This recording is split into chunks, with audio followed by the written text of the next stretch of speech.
അധ്യായം 4. പുരാതന കാലത്തെ മാനസിക രോഗശാന്തി.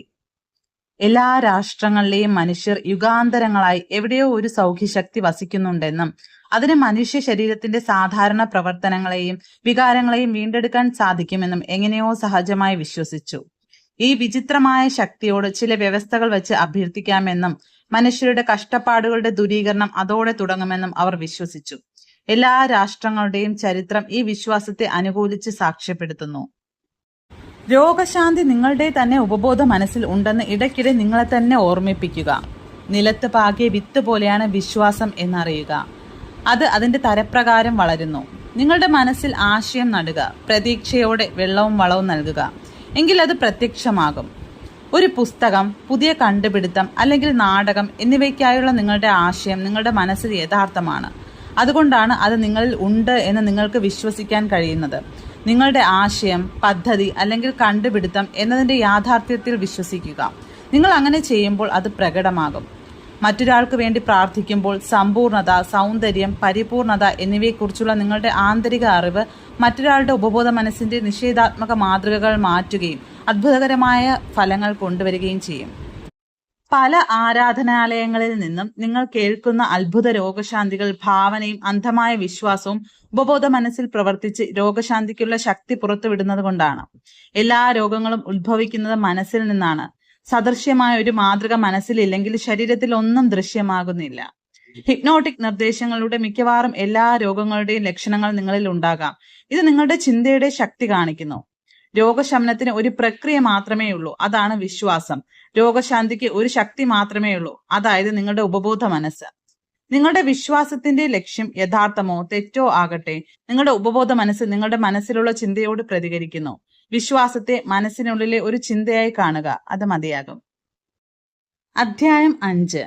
ആധുനിക കാലത്തെ മാനസിക രോഗസൗഖ്യങ്ങൾ.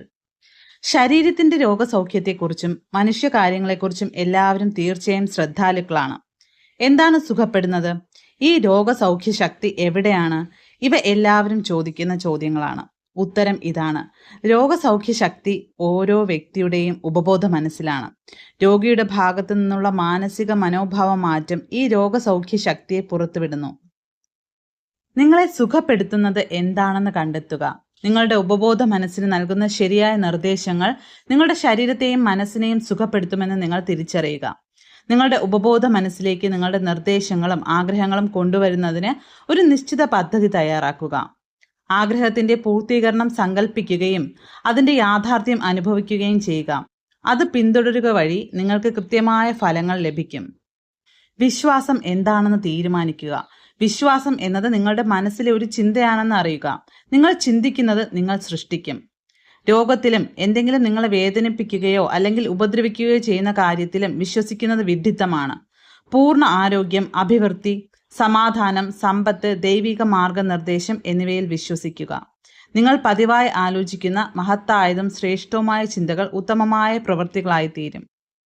പ്രാർത്ഥന ചികിത്സയുടെ ശക്തി നിങ്ങളുടെ ജീവിതത്തിൽ പ്രയോഗിക്കുക. ഒരു നിശ്ചിത പദ്ധതി, ആശയം അല്ലെങ്കിൽ മാനസിക ചിത്രം തിരഞ്ഞെടുക്കുക. മാനസികമായും വൈകാരികമായും ആ ആശയത്തെ ഏകീകരിക്കുക. നിങ്ങൾ നിങ്ങളുടെ മാനസിക മനോഭാവത്തിൽ വിശ്വസ്തരായി തുടരുമ്പോൾ നിങ്ങളുടെ പ്രാർത്ഥനയ്ക്ക് ഉത്തരം ലഭിക്കും. നിങ്ങൾക്ക് ശരിക്കും സുഖപ്പെടുത്താനുള്ള ശക്തി വേണമെങ്കിൽ വിശ്വാസത്തിലൂടെ നിങ്ങൾക്കത് നേടാനാകുമെന്ന് എല്ലായ്പ്പോഴും ഓർക്കുക. അതായത് നിങ്ങളുടെ ബോധ മനസ്സിന്റെയും ഉപബോധ മനസ്സിന്റെയും പ്രവർത്തനത്തെക്കുറിച്ചുള്ള അറിവാണിത്. ധാരണ കൊണ്ടാണ് വിശ്വാസം ഉണ്ടാകുന്നത്. അന്ധമായ വിശ്വാസം എന്നാൽ ഒരു വ്യക്തിക്ക് രോഗശാന്തിയുടെ ശക്തിയിലും അതിൽ അടങ്ങിയിരിക്കുന്ന ഊർജത്തിലും ശാസ്ത്രീയമായ യാതൊരു ധാരണയുമില്ലാതെ ഫലങ്ങൾ ലഭിക്കാം എന്നാണ്. രോഗബാധിതരായ നിങ്ങളുടെ പ്രിയപ്പെട്ടവർക്ക് വേണ്ടി പ്രാർത്ഥിക്കാൻ പഠിക്കുക. നിങ്ങളുടെ മനസ്സിനെ ശാന്തമാക്കുക.